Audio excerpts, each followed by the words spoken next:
ఎక్కువగా గడుపుతూ ఉండే ప్రార్థనలో మీ ఒకళ్ళ తప్పులను, ఒకళ్ళ బలహీనతలను ఒకళ్ళు క్షమించుకునే మనస్సు మీకు వస్తుంది. మీరు ప్రార్థన చేయకుండా మనసుని స్థిరంగా మీరు కాపాడుకోలేరు. క్షమించే మనసు మీకు స్థిరంగా రాదు ప్రార్థన లేకుండా, దేవుని తోడు మీకు లేకుండా. భార్య చేసే భర్తకు నచ్చవు, భర్త చేసే భార్యకి నచ్చవు. ఎప్పుడు చూడు వద్దన్నదే చేస్తుంది, వద్దన్నదే చేస్తాడు. అంతే. స్త్రీ పురుషులు ఇద్దరు ఒకే రకంగా తయారు చేయబడలా, ఇద్దరు కలవరు.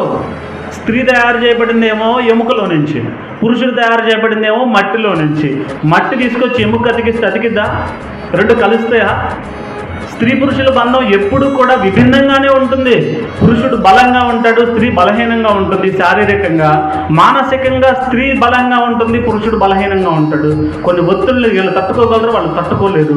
ఒకళ్ళకున్న ఒకళ్ళు బలహీనతలను అర్థం చేసుకుని ఇద్దరు కూడా ఒకళ్ళొకళ్ళు క్షమించుకుంటా వెళ్తేనే ఆ ప్రయాణం సజావుగా సాగుతుంది.